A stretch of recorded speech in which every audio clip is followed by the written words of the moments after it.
Ooh, the moment of truth. While I had the camera stopped, I got my clay up off the wedging board here. I took the plunger assembly off, completely off, so I didn't have to fight around it getting clay in it. Took it completely off, set it down, dropped my pug of clay, the charge of clay, into the barrel, in it fell. I'm sure it ran right into the top of the die as it should, and there it sits. Then I reattached the plunger assembly, slid it down the bar until I started to meet the clay.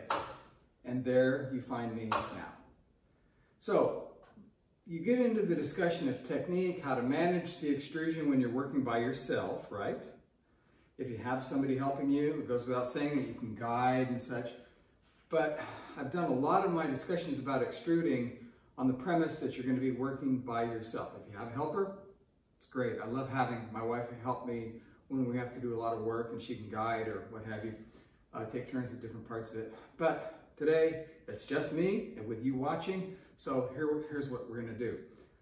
The first thing is for you to see, and I think I have it such that it's set up right, but I want you to see just the extrusion coming out with no guidance. Just see what happens to this particular hollow octagonal die when I start to extrude with it, and then I'll show you what happens when I guide it. So it's not too much work right now.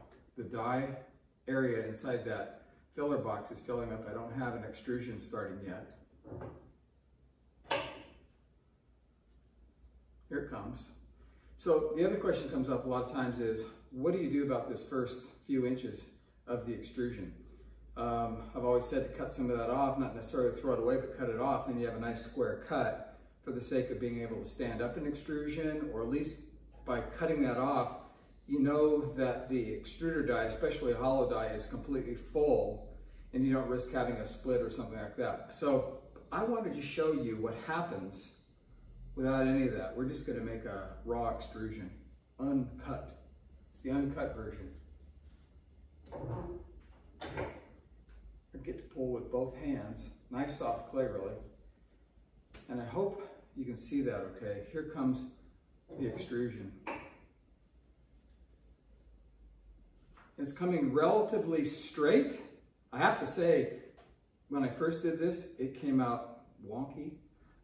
Didn't bother me, I just cut it off and kept going. You'll see that elbow macaroni extrusion that I made day before yesterday. But right now, you can see with this, with the softness of this clay, I can guide with one hand and pull down the other. My clay that I took straight out of the bag from 2019, a lot more work. So for now, what I'm going to do is, I had a cutting wire at the ready. Like I said, I'm preaching this, folks. Have your things ready. I'm going to reach up here close to the top and make this cut just by pulling this wire through. Not much effort there. It's an octagonal extrusion. It has a side that it can rest upon. The clay is firm enough that it'll sit up. It wants to distort its shape a little bit, but after it's gotten the leather hard, you can restore its octagonality as you want. Turn it over periodically. You don't want to drop it harder, otherwise you're just going to pancake it, but that's one. Now I made a reasonably square cut and I can keep going. Now I know the die is full. I'm going to get good, complete extrusions. And there's one other thing I want to point out to you. Let's make a long one.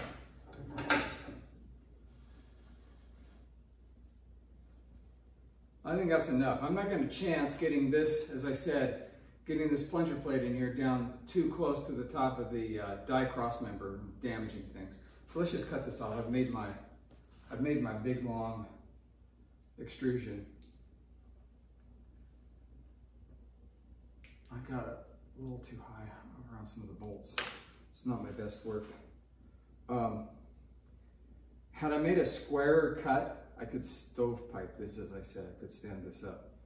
It doesn't want to stand very safely. I would have had to make a much better cut. So I'm going to lay both of these on their sides. There's something important that I want to show you. Those are reasonably straight. The question is, what do you do with a fresh extrusion like this? Some folks like to immediately start modifying the extrusion as it's soft work with it, manipulate it a variety of ways, and they want it to be very soft like this. Personally, I start working with something after it's had a chance to firm up for at least several hours, depending on the weather and the environment in my studio. Then I can use paddles on the sides. I use yardsticks a lot to square these up. And in the case of it being a octagon, I can turn it, straighten it down here. I can turn it over one more and keep straightening it as I go around until I have a very straight extrusion ready for trimming. It's a timing game. It's how long you wait in order to be able to do the things you want to do to the extrusion. You can also flatten the extrusion from within. You can make the walls much thinner by one of two ways. You can remove material, remove clay that is, or you can compress material. By that, you're going to potentially alter the shape. You're going to change the density of the clay, change the way it behaves. But you have to compress it or remove it. That's fundamentally it. You don't want to try to make an extrusion with walls that are so thin that it has no integrity, that it won't stay up. These are probably 1/4 of an inch. A lot of those that I use from Northstar are 3/8 of an inch, very sturdy extrusions, almost too thick for some people, but this makes a nice thin walled extrusion. It's going to be even thinner after it fires, right? So that's fundamentally it. Again, I'm trying to keep these short. What's left to do with this is to take all this hardware off, remove the small die and the die adapter, and get ready to do a demonstration for you with one of Bailey's big dies and that filler block that I use. So that's it for this segment, and I'll be right back.